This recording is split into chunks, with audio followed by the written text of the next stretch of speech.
Hi and welcome back to another Amazon selling video. My name is Nikki Kirk and I have a little bit of a cold or remnant, so probably what you're hearing. I have been selling on Amazon doing retail arbitrage for 6 years now, and today I'm going to take you with me sourcing at Target. I have a couple returns, that bag plus some Squishmallows. Yeah, before I get into anything else, well, first, don't forget to like and subscribe and comment on this video so we can chat. But second, if you're gonna sell Squishmallows, FBM them first of all. Don't send them in Amazon FBA because you'll get that toy compliance and then they can come down real fast. And then you can just return them to the store if they don't sell. So I bought these in January. It is March. They haven't sold. I'm gonna return them. They're taking up a little bit too much room in my shed that I could use for other things. Okay. So, we're going to Target today, probably film over 2 Targets. So I'm at the first one, I went to Walmart earlier, got a good amount of stuff, and now I'm going to go to Target. The thing with Target is that it is not like a year-round great store for me. Every once in a while there's some stuff, but mostly I do the bulk of my stuff during Q4 at Target. Like, that's when I really love Target, and I also source online at Target a lot. So just that tidbit. So I'm not really sure. I'm gonna go to the toys. I'm also gonna scan the beauty aisles because I've got a hot tip that there's some good beauty. So I'm just gonna take my time and scan through beauty. I'll go through toys, go through seasonal because there is Easter stuff. If I do find any Easter stuff, I'm going to FBM it because it is middle of March right now, and Easter I think is April 9th. So way too late to be sending it FBA. But yeah, this is a super Target, so it's a big one. I don't have a whole lot of expectations, but hopefully we find some good stuff because I did pretty good at that Walmart over there, and so I'm having a feeling that there's not a lot of resellers in this specific area. All right, with that, let's head in.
Alrighty, so the first thing I did when I got in there after I returned stuff was pull up the BOLO sheet because I forgot to look last night. Normally what I'll do is I'll go through the BOLO sheet.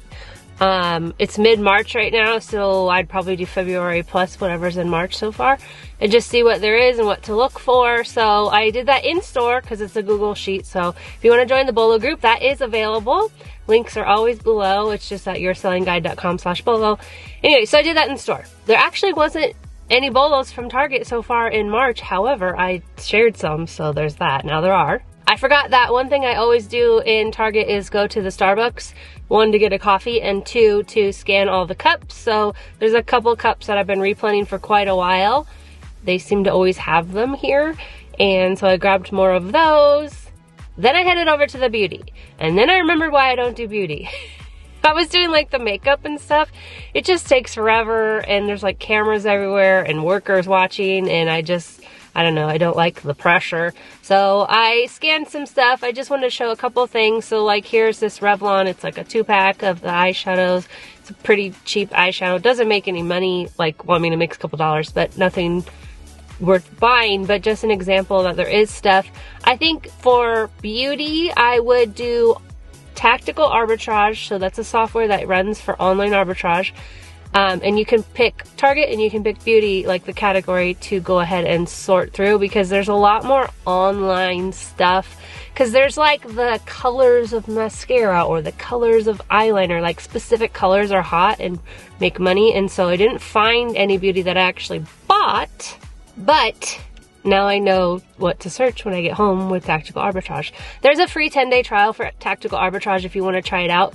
It is, like, the learning curve is steep, so I would recommend making sure you can set aside like 2 or 3 days to really try it and when you're going to do the free 10-day trial, because that 10 days will go real fast. And so you want to make sure you're actually trying it to see if you want to buy it, because it is not a cheap software. So if you do want to get more into online arbitrage, it's really great. After that, I went over to the women's feminine hygiene, whatever you call it, pads. And so here's a couple pads that I scanned I wanted to show you, because I always scan them. I mean, normally I'll scan them at like places like liquidation stores, but I do always scan them because there are some that make money. So this one, the rank's high, but honestly, that's a perfectly fine rank for that category. And then here's another one. If you ever see this where it says it can't do the fees, that means that it has never been sold FBA, and so it doesn't know what the fees would be. When you buy it, you just go ahead and add it to your shipment, and then you will literally measure and weigh it, and then that will help Amazon know the fees, and you can go ahead and send it in FBA. After that, I headed over to the grocery and I found some coffee that makes good money. I posted in the BOLO group. I am going to have to FBM it because of the expiration date on it. Another dumb thing about Target is that I can literally be staring at the product, but in the Target Circle app, it will tell you, or the Target app, I don't know if they call it Circle, but anyways, it'll tell you, oh, if you do a pickup in store or order online, then it's this price. So it was $10.99, but if I do it in store pickup, it was $7.99. When I got to the cashier, I just asked her if she would match it, and she started to say no. And honestly, I was just gonna leave it, but then she went ahead and did it anyways. I feel like they just do match it, but I didn't want to, like, can you call your supervisor and all that. So it worked out. They did match it, but yeah, just know that. I mean, I could, I guess, go to Marshall's over there, order it, and come back, but, like, I'm staring at it. Anyways, that drives me crazy. Another thing in the coffee that I'm not going to show you because this is a solid replen, and the funny thing is that I literally personally drink this coffee and I never scanned it, and now I did, and I know they have it here year-round. Sometimes it's on sale, and so that's a replen I found today at Target. There's also some Target branded snacks that were on sale, and so, I mean, they're like 50 cents off, not like a great sale, but it does 50 cents extra profit. So that's all I'm going to say about that. You got to do a little work on that one, but yeah, there's some Target brand snacks. And then I headed over to Easter stuff. So there is some good candy there. There was a couple different things. One interesting thing I noticed is, like, I was just at Walmart earlier and their peeps are like 8 peeps to a thing, and here at Target they're 15 peeps to a thing. And then also at Walmart they have the Cadbury and the Reese's eggs in the little box, and those have 5 there, but over here they have 4. So there's just those different, like, variations. So if you ever see a listing and it's not the right one, you could totally list the 5-pack on the 4-pack, but of course you can't be listing, you know, if there's a 15-pack of Peeps and you only have the 8 from Walmart, you can't list on that one. Here's a candy that I scanned.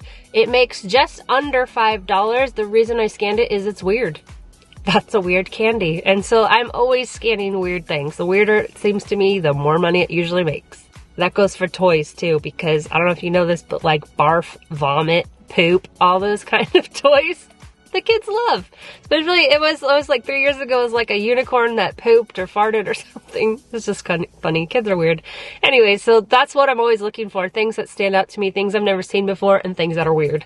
From there I went to toys, and I did actually end up with a full cartload from Target. I got a couple toys that I've been selling throughout the year, and then a couple more new ones. I'm gonna probably FBM a lot of stuff. Some of the toys, like, this is the thing that once you start selling and you get, like, used to it, like, there's this toy, it's a different one every season, but it's the same thing, and they always are really good at the start, and then they'll, like, go down. But every time I first see them, I'm always scanning them, and I'm always listing them FBM, because if not, I'll just go ahead and return them. I did end up getting some more Squishmallows, different ones than the ones I just returned, but we'll see how those go.